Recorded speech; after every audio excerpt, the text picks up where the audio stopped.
You're listening to the Dr. Nina Show with Dr. Nina Savelle Rocklin, only on LA Talk Radio. Hi there. Welcome to the Dr. Nina Show, Outsmart Emotional Eating. I'm your host, Dr. Nina Savelle Rocklin. I'm a psychoanalyst specializing in eating disorders, and I know firsthand what it is like to struggle. I found the cure to binge eating, and now I help people all over the world find food freedom. And on this show, I am here to help you too. Imagine waking up and thinking about your day, not your diet. Wouldn't that be amazing? That is the goal here. So today we're going to talk about how all work and no play leads to binge eating. So we just celebrated Labor Day here in the United States. It is a holiday that recognizes and honors the hard work of American workers. Labor Day also marks the unofficial end of summer.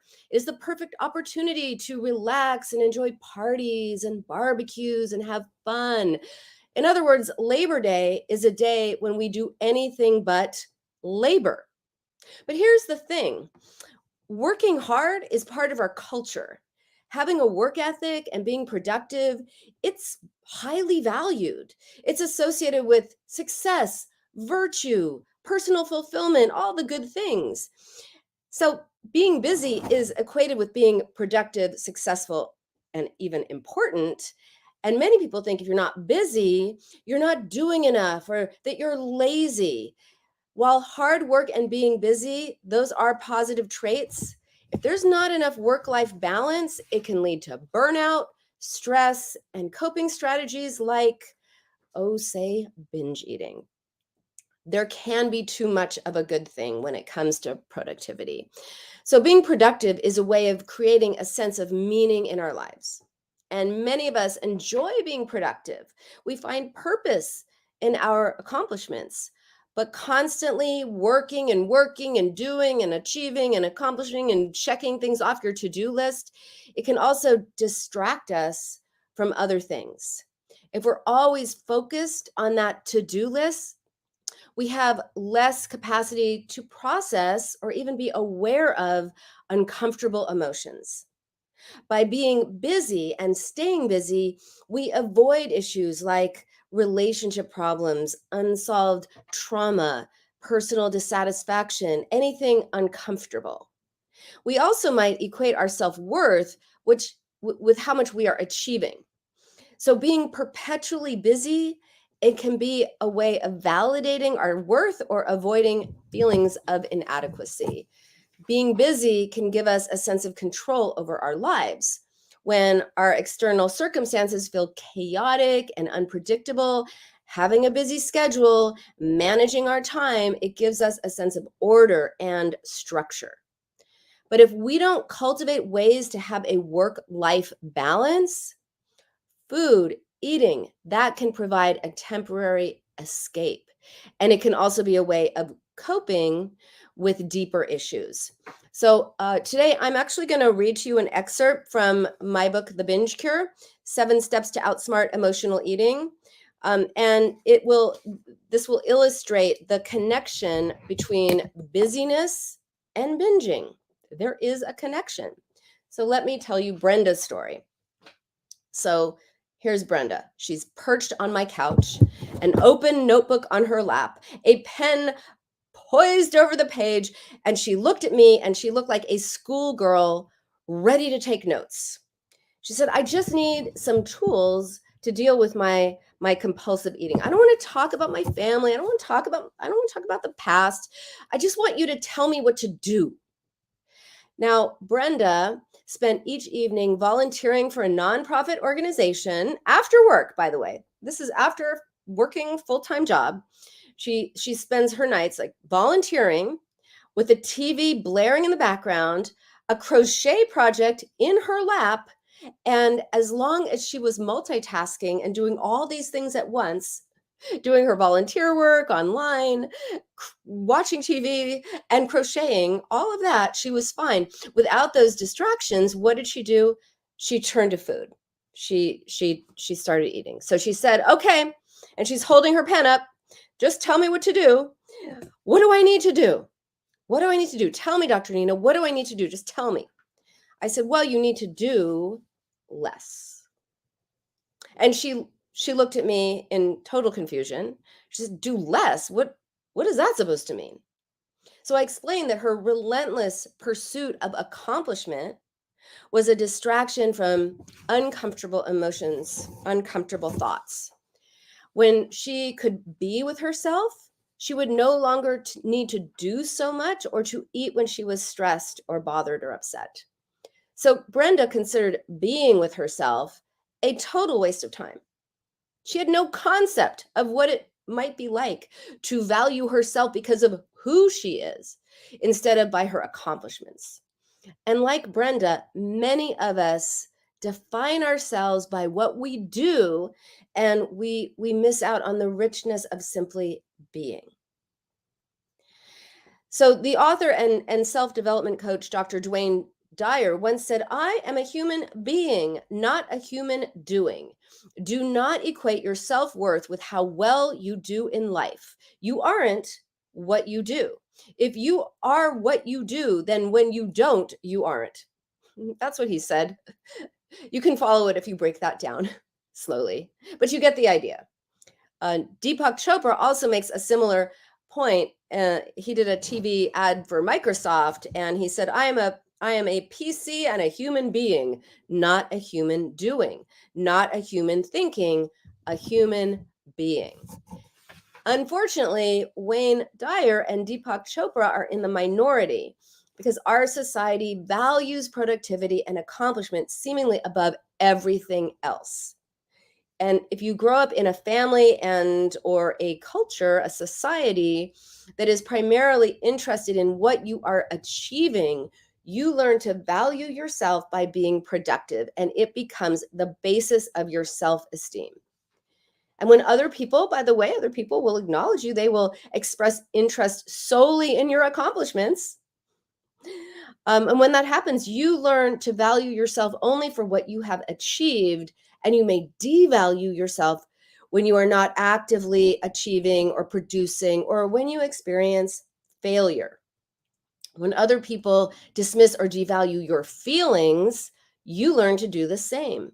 So if they acknowledge what you do, you think that's what's valuable. If they don't acknowledge how you feel, you also devalue what is going on within you. And so emotions can become very frightening. They can be a source of anxiety. And in the absence of other ways to cope, eating or binging or overeating or any kind of unhealthy, unhappy mode of eating, it's a way of dealing with all of the curveballs that life throws at you. So doing can distract from your emotions. It can take the form of working all the time, going to the gym or being online every night, running errands instead of relaxing, having the TV on all hours, while you're also reading a book and scrolling through Instagram or TikTok or whatever, doing 10 different things at once, filling every evening with activities, constantly thinking about what you need to do next, accomplish next. It means making lists, thinking about fat grams, calories, macros, the number on the scale, just always calculating those numbers. That's also a form of doing. Being, on the other hand, puts you in touch with your emotions. It means staying aware of your thoughts, aware of your feelings, having the ability to comfort, support, and soothe yourself when you are upset. If we don't have the ability to soothe ourselves with words, we will use food to soothe. We will use comfort food when we don't have comfort words. So if it's difficult for you to relax and you keep yourself busy doing 10 things at once, always thinking about your next project, you may be using doing to escape feeling. And when you're alone and you can learn to be with yourself, be with your thoughts and emotions and conflicts that arise, respond to yourself, when you aren't being productive, when you can actually be in a state of being a human being, you can be surprised at what may surface. So let me tell you about Ross.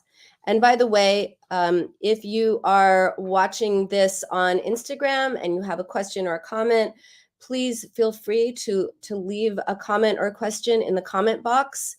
If you're watching this on LA Talk Radio and you want to leave a comment, you can always head on over to Instagram, or you can actually, when I'm done, I might open up the phone lines. The number here in the radio station is 323-203-0815 if you want to call in later and talk to me about this topic. If you're on Instagram, feel free to leave your comment anytime. All right, let me tell you about Ross. Ross is a successful businessman, and he woke up at 5 o'clock each morning for a grueling 5-mile run through his hilly neighborhood. And then he worked really hard during the day, ran his corporation. So this guy was a hard worker.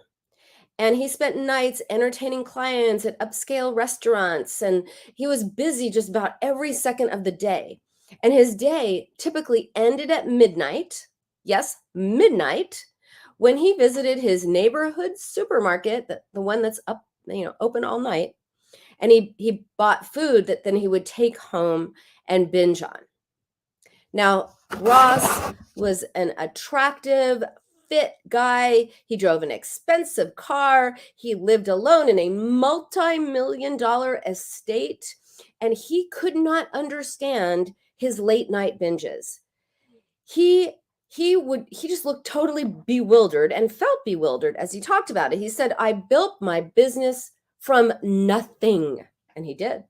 Total rags to riches story, by the way. Amazing. He said, "I am successful in every area of my life. Why can't I beat this thing with food?" He said.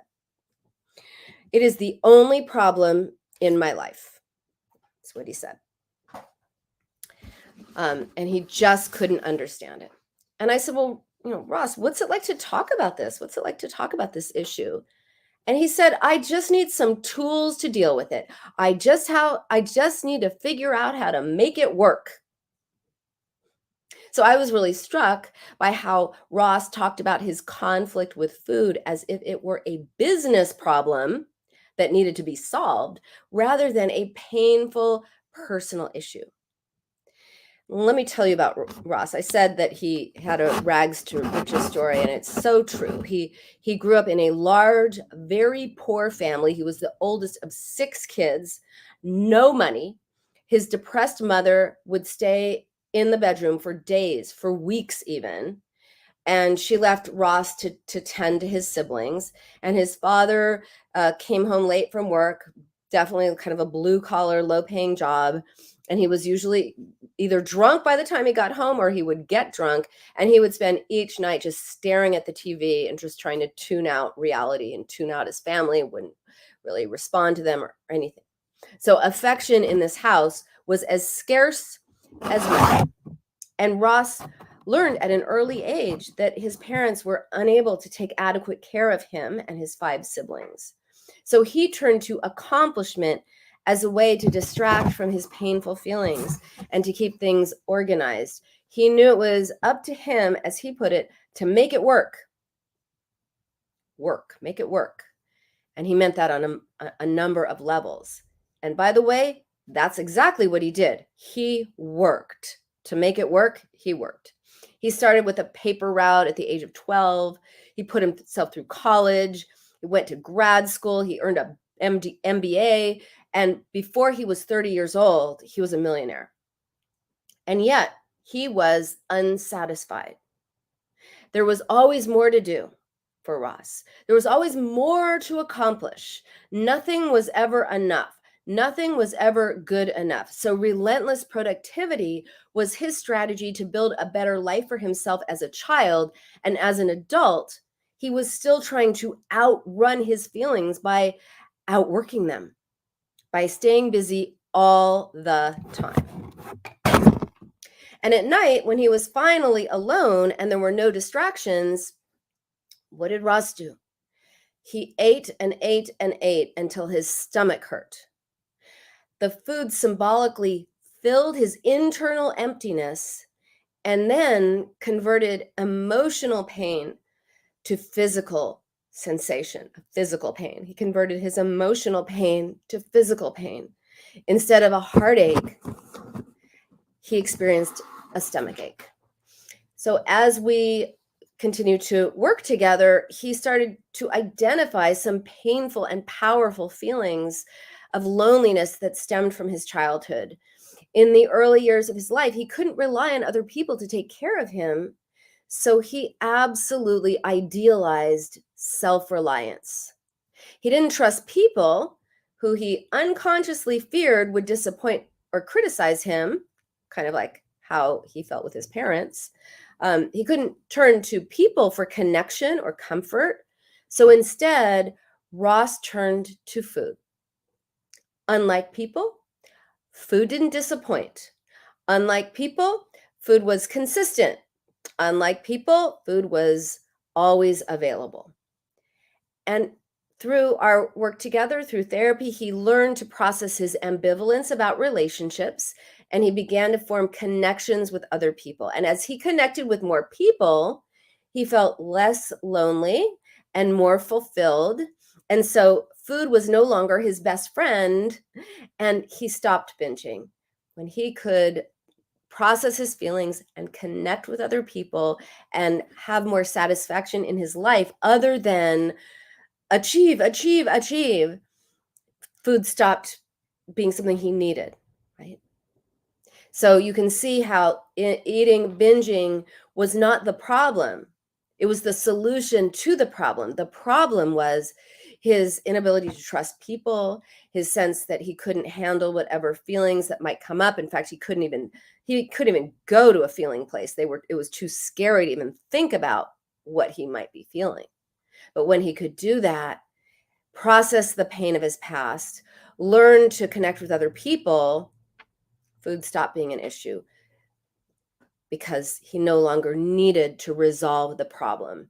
He had resolved it, so he didn't need food. All right, so that's Ross's story. Let me tell you about Laura. So Laura had a lot in common with Ross. She was always in a hurry. She was always do. She had tons of energy. She was also highly caffeinated at all times, I might say. I don't think I ever saw her without like one of those, what is it, venti, the hugest cups at Starbucks that you can get of coffee. She always had one in her hand at all times, and it was always full. If multitasking were an Olympic skill, she would have been a gold medalist for sure. This is what Laura thought was relaxation. Okay, so relaxation for Laura was putting a movie on TV, sitting on the couch with her laptop open, a cell phone nearby, a bunch of magazines, and a big bowl of popcorn. Big bowl of popcorn. She was obsessed with popcorn, and she was always trying to find some low-calorie equivalent of movie popcorn. And while Laura watched a movie, she checked her emails, she looked at Instagram, she looked at TikTok, she looked at Facebook, she thumbed through a magazine, and she ate popcorn. She considered this, by the way, are you ready?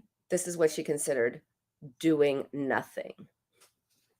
This was doing nothing for Laura. And then Laura started going out with John.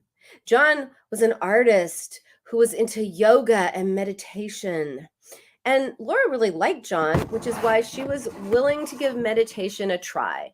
So she always hated meditation. She'd get really antsy. It would be like, oh my God, is this over yet? Like, I can't think of nothing. What's the point of this? So meditation always made her anxious. It didn't help anything. And so she agreed, okay, she's going to try to meditate. So John lit some candles. They settled on pillows. They closed their eyes. And John told Laura to focus on her breath and tell herself, I am calm. I am relaxed. I am happy. So Laura closed her eyes and thought, I am calm. I am relaxed. And her next thought was, and I am bored. This is so boring. I am not relaxed. I can't do this. And then she started counting fat grams and calories, started mentally calculating everything that she had eaten that day. Then she started thinking about popcorn and the difference between kettle corn and regular popcorn and whether the fiber in popcorn made it an actual diet food or not. So instead of letting go of stress, Laura meditated on popcorn and the calorie burning possibilities of yoga. So Laura and John continued dating, and she kept trying to meditate. And usually her thoughts during meditation were about dieting, losing weight, until one day she actually allowed herself to relax a little bit and let her mind wander just a little tiny bit. And that's when she started thinking about her father, who had abandoned the family when Laura was 6 years old. Now, Laura hadn't allowed herself ever to think too much about her dad. That was ancient history, she said. Totally in the past. Nothing to do with the present. She was only 6 years old. She really wasn't affected by him leaving. Why talk about that? Said she. So, because she never thought about it, she never processed what happened. She never processed that abandonment and that loss. And she always told herself consciously she was better off without her father. She didn't even remember him that well. Her stepdad was more like a dad than her real dad, and that everything happens for a reason, right? Laura's best memory of her father, wait for it, involved going to a retro movie screening of Willy Wonka and the Chocolate Factory and sharing a bag of movie popcorn. Now, it could be that Laura just happened to like eating popcorn when she watched movies, as lots of people do. That is possible. Or maybe it was her way of trying to be close to the father she lost. Or maybe both. As a human doing, Laura stayed busy and kept her mind occupied at all times. By focusing on her weight and calculating macros, she avoided the pain and anger she felt about being abandoned by her father. And these were feelings that she had never allowed herself to recognize, much less feel and process. And she was carrying them around with her. She had carried them around with her whole life. Only when she stopped focusing on dieting for those moments of trying to meditate, only when she was able to stop focusing on dieting and thinking and doing, when she was able to be in the moment, even for a little tiny bit, did those feelings become available to her again. She had to heal the past by dealing with it, processing it, so she wouldn't use food and work to avoid her true feelings that she kept suppressed. So when you're a human doing, as Ross and Laura were, I can happily say, in the past, you may focus on accomplishment, productivity, and multitasking as a way of avoiding difficult emotions or conflicts. And also, eating gives you something to do. It is an activity. It is something you are doing, and it distracts you from uncomfortable states of mind. Now, don't get me wrong. I am very in favor of being productive. I am all for it. There is a reason I have written 4 books, plus the workbook I'm going to tell you about. Sorry, the guided journal. The guided journal that just came out. I'm going to tell you about that later. In addition to everything that I do, obviously, I am in favor of being productive. It's good to be productive as long as there is balance. There has to be balance. As Socrates once said, beware the barrenness of a busy life. So wise. And I think that means that staying busy keeps us from ourselves. It prevents us from appreciating connections with people, from having connections with people. from enjoying the quieter, reflective moments of life. It means that if you don't take time to smell those proverbial roses, your life will be empty and meaningless because you will always be on a search to get somewhere else, to do more, more, more, more, climb the ladder. If you're always climbing the ladder, you never are in your life in the moment. You're always living for some future that you can never then have. So beware the barrenness, the emptiness, the impoverishment of a busy life. Our society values productivity and accomplishment to our detriment. And if you grow up in an environment that was primarily or solely interested in what you were doing, what you were accomplishing, what you were achieving, you learn to value yourself by being productive. And it becomes the basis of your self-esteem.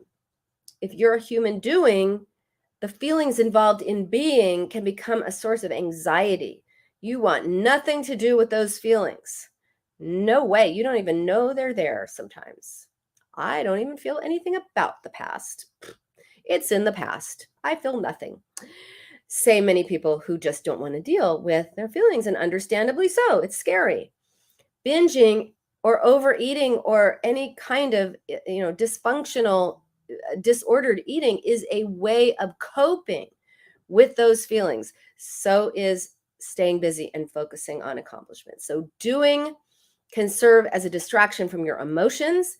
And here's what doing looks like. In addition to the examples that I gave, it means working all the time, being online all the time, going to the gym all the time, running errands constantly, having the TV on all the time, going out and seeing friends all the time, thinking about what you need to do next, making lists, constantly checking things off, thinking about calories, fat grams, weight. Are you going to lose weight tomorrow or gain it? Eating.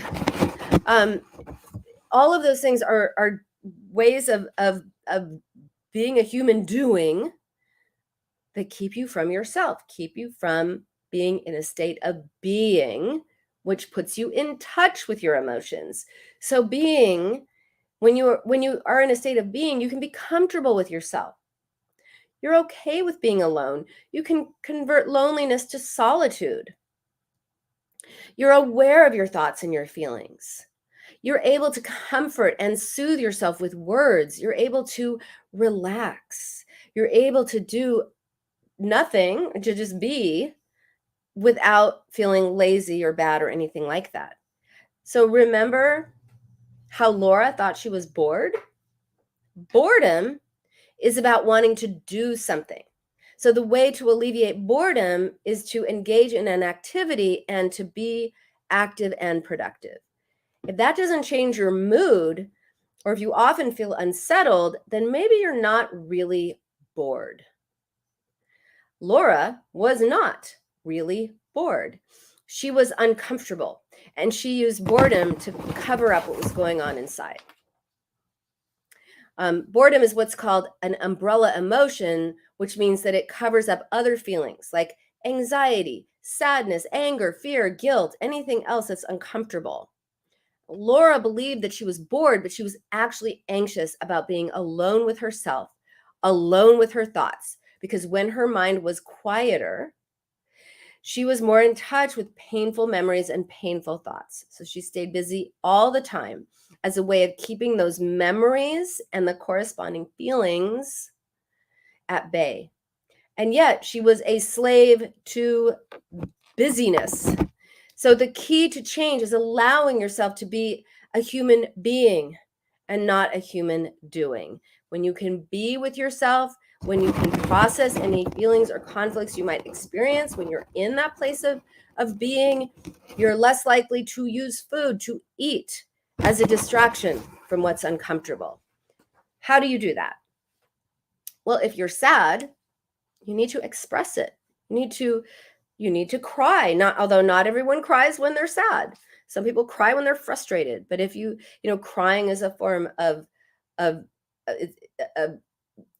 expressing sadness with your body. Like why are emotions called feelings? Because we actually feel them in our body. So if you're sad, you feel that, you feel the pain in your body, maybe you cry, you need to express that not just with your, physically with tears or whatever, but with words. If you're mad, that needs to be expressed as well. All feelings need to be expressed.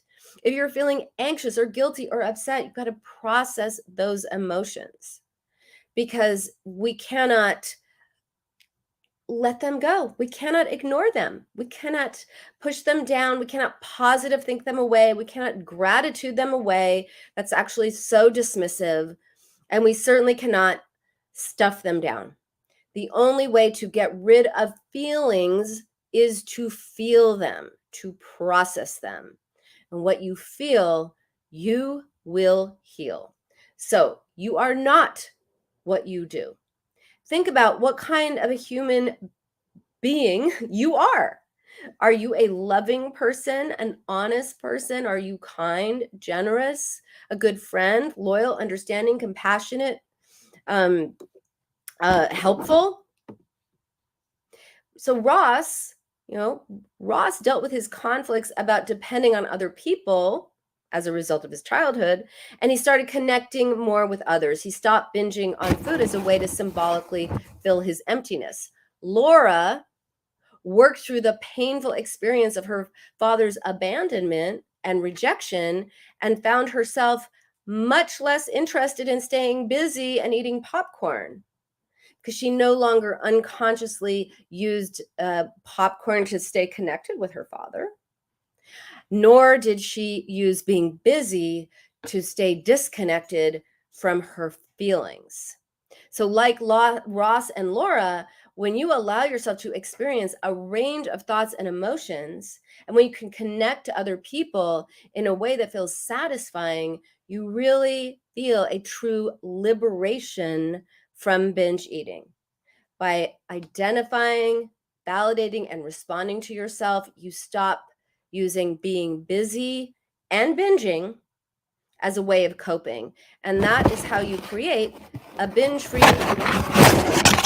So if you have any questions on this topic or anything else, feel free to drop a question in the comment and on Instagram. If you'd like to call me and call the show, the number here is 323-203-0815. I also have some questions. Hold on. All right, so I have some questions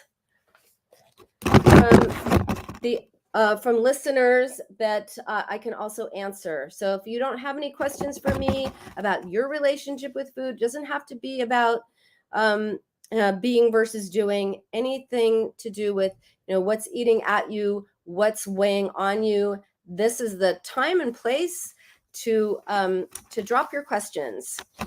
All right, so let me get to some questions from people. All right, the first one is,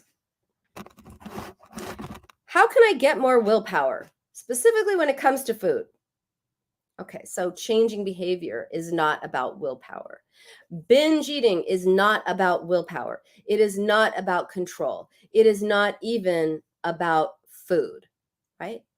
If you don't address the underlying reasons for why you're binging, it is impossible to stop. Now, you may go on a diet and you may stay really like in a rigid, structured eating pattern, and it will work.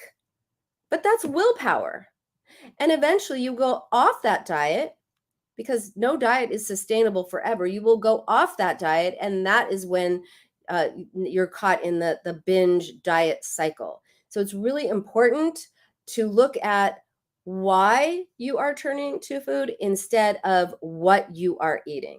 So in the examples that I just gave, both Ross and Laura were using binging or thoughts of food or both as a way of distracting from uncomfortable feelings.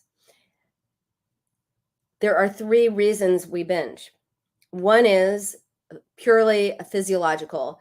We don't eat enough during the day, and we end up being so ravenous and starving that we end up binging because we just can't stop. That is just motivated by something physiological. If you don't eat enough, you will maybe overeat or binge. The other two reasons have to do with psychology more than physiology.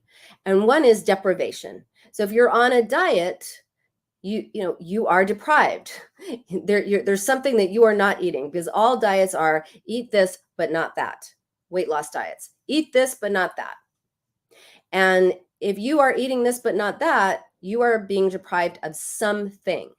And either the experience of deprivation or the anticipation of deprivation, I'm going to start my diet tomorrow, leads to you wanting or having the thing that you think you cannot have, or that you're telling yourself you cannot have. So this leads, by the way, to the Last Supper syndrome, which is, I'm going on my diet tomorrow. I can't eat sugar until I lose whatever pounds I want to lose. And therefore, tonight I will eat cake. I will eat all the cake, and then maybe the ice cream and everything else, because I'm not going to be able to eat it. And that turns into a binge. And then you go on your diet and eventually go off your diet. And the cycle continues, because there are a lot of those Last Suppers. So deprivation leads to binging. If you tell yourself you can't have something, you will want it more. And when you get a chance to have it, you will want more of it, because you've been so deprived, and because you think this is your last chance, because you're going to have to not have it after this. And this is, if you've listened to the show or watched the show for a while, you've heard me tell about the woman with the milkshakes, right? The woman who came to me and said, hey, I every day I tell myself after work, I am not going to go to the drive-thru and order a vanilla milkshake. And every day I go to the drive-thru and I order a vanilla milkshake. Please help me stop doing this. And I told her exactly what to do to stop doing that. And I told her that every day between now and the week that we were going to see each other, next week, I wanted her to go after work, and on the weekends, I wanted her to go through the drive-thru and order a vanilla milkshake. Needless to say, she looked at me as if I had, a second head, or maybe a psychotic break. But here's the thing. By day 4, she called me and said, do I really have to keep having these vanilla milkshakes every day? Because I'm really sick of them. So how is that possible? When she told herself she couldn't have them, she wanted them. When I told her she had to have them, when I gave her permission to have them, in fact, ordered her to have them, you must have them every day, she could make a decision on whether she wanted them or not. I took away deprivation.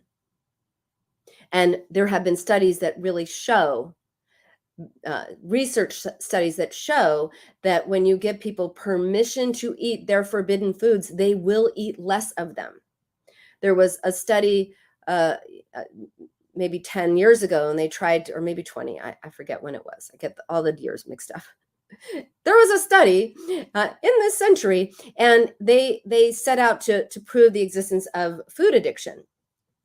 And the premise was that they were going to have people eat their forbidden foods, and that because these people were addicted, because there was something going on in their brains, they wouldn't be able to stop eating their forbidden foods, which were all highly palatable, ice cream, chocolate, cookies, all the things that people say are forbidden, the bad foods list. And so the researchers said, we want you to have as much as, we want you to just have as much as you want, thinking they just wouldn't be able to stop. And what happened was the people actually had less.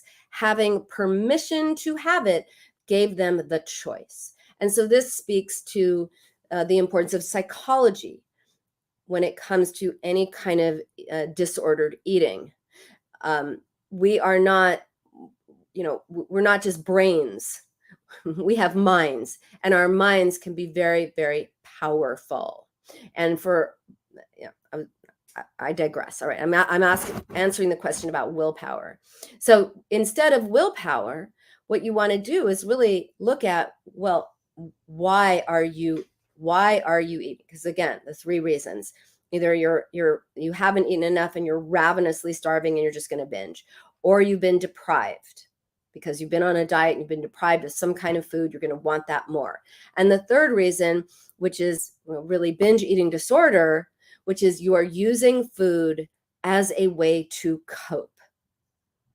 That whatever is going on with food, that is a solution to a problem. It is not the problem. You are solving something. You are distracting yourself. You are comforting yourself. You are numbing yourself. You are symbolically filling a void. You are turning emotional pain to physical pain, as Ross did in my example earlier. There is something else going on, that it is psychological in nature, just using food as a way of coping, but food is not the problem. So when you focus on willpower, it's all about, making food the problem. But no, the problem is what's getting resolved by eating. So instead of willpower, ask yourself, why do I want to eat something? Is it because I'm deprived?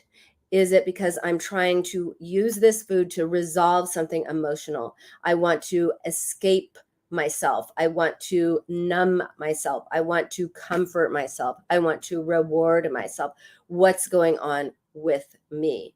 And when you identify what's going on, and when you find new ways of expressing it, it's not enough to identify it. It's not enough to just say, oh, I realized that I was mad about this situation. I'm really pissed off at my friend. She really hurt my feelings, and I'm hurt and I'm mad. That's identifying it. Then you've got to process it. I'm really upset because of this. It means this. I'm really frustrated that this person said this because it means that. It's not enough to just identify. You can't think away your feelings. Identifying is, I'm really mad. Feeling it is, right? You feel it in your body, right? Oh, I'm pissed. I'm frustrated. That feeling when you express it. That's why we yell when we're mad. And I'm not advocating yelling, at someone, but yelling in your car can be very cathartic. I'm just saying. You want to express it. And also, what does it mean? Oh, my friend hurt my feelings, and I'm really mad and upset because it means, oh, she doesn't really care about me. That's what it means. Or we're not as close as we used to be. That's what it means. So not just what the feeling is, but what it means. And then respond to yourself, right? First you identify, then you express, and then you respond. Here's where most people get it wrong. They respond to themselves in a way like, I shouldn't be so upset about this. What's wrong with me? It could be worse. Why am I being so negative? I should be more positive, or I'm going to positive think this away. Like, in the overall scheme of things, like this is a minor problem. Okay, what that does is dismiss what you are experiencing. Now, there is a kind of a place for that, but later on, but not in such a dismissive way. So responding to yourself means acknowledging and validating, yes, this is painful. This is upsetting. I feel whatever I feel. Of course I do. How could I not? My friend said something, hurt my feelings. How else could I feel but feel upset and hurt and betrayed and sad and angry and all the things? How else could I feel given this? And then you can say, but, in the scheme of things, maybe it's not so bad. Maybe I can talk to her. Maybe there's a resolution. We do have a foundation of friendship, or, whatever it is. In the reassurance, you first have to validate and acknowledge what it is that you are feeling before you say, okay, get, things in the greater scheme of life, and let me think about how I can resolve this. But do not try to positive think away your feelings or gratitude them away, because that is toxic positivity. That is weaponizing positivity, which to dismiss and diminish your feelings, which are just reactions to situations. Feelings are not character flaws. They are just reactions to situations. That's it. They don't mean anything about us. You're not an angry person if you're angry. You're a person who's angry. You're not a depressed person if you're sad or depressed. You're a person who's struggling with depression. You're not an anxious person. You're a person who's anxious. And let's look at why, rather than just labeling yourself as that. So though, instead of willpower, identify why, express what's really going on. And by the way, when I say that, let me clarify. I don't mean talk to the person that's upsetting you. In some cases, that's the right thing to do. If your friend hurt your feelings, maybe you want to have a conversation. But if your boss is pissing you off and you can't say to your boss, look, you're really pissing me off, buddy, or lady, whatever it is, that's not going to go well, but you still have to get it out. Talk to a friend, journal, join a support group, share there.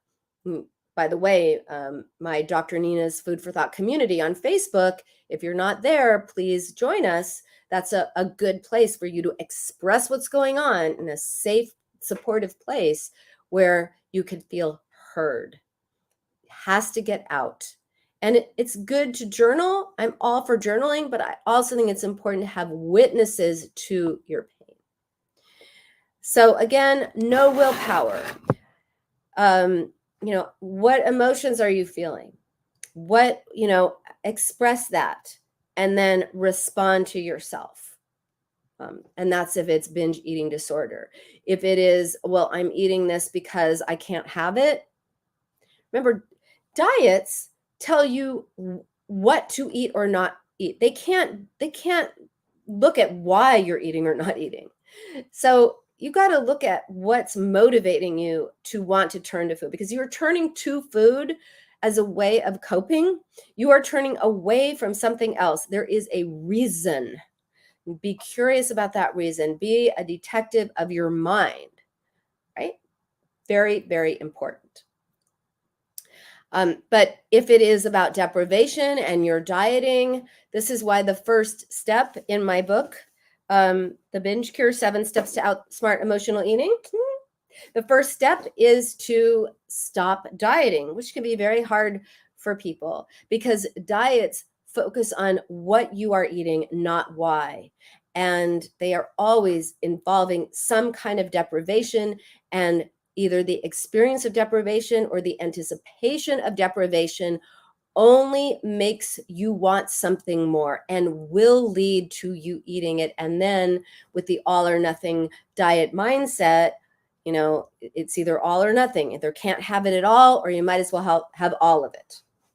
And that is why there is a diet binge cycle. So get a lot of clarity on what's going on with you. Why are you wanting to eat something, or why did you eat something?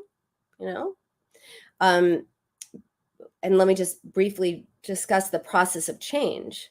So the process of change, it's not like, oh, I realized that I'm eating to cope with emotions, and now I don't do that anymore. There's some steps in between, from I feel like I'm a food addict to I am liberated. Because as you know, if you listen to the show, I don't believe in recovery. I don't believe in staying in recovery. I believe in liberation, which means you are not dealing with this anymore. It is something you used to do. I used to deal with that, and now it is my rear view mirror. I don't think about it anymore. It's not an issue in my life. I don't do it anymore. That is liberation. I eat what I want. I don't worry about it. I'm at a healthy weight. That's liberation.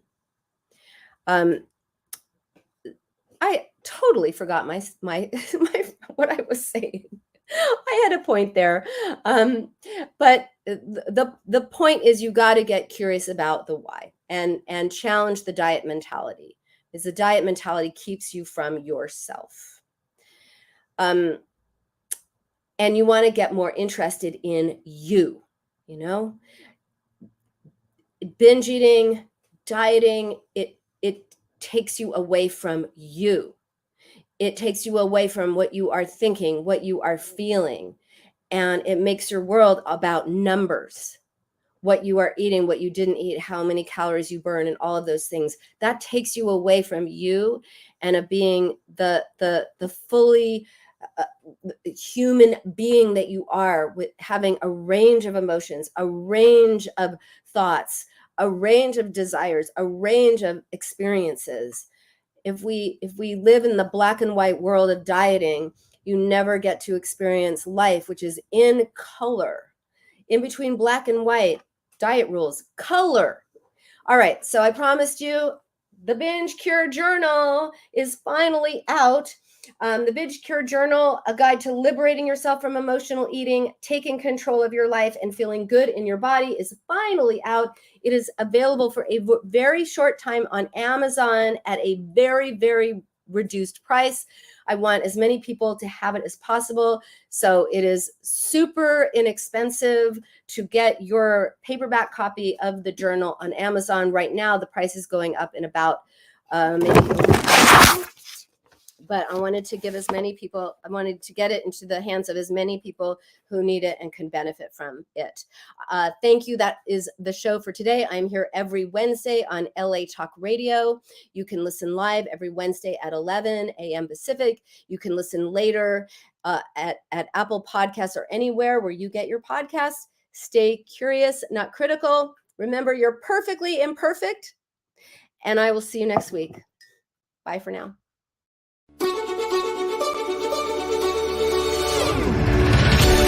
You're listening to the Dr. Nina Show with Dr. Nina Savelle Rocklin, only on LA Talk Radio.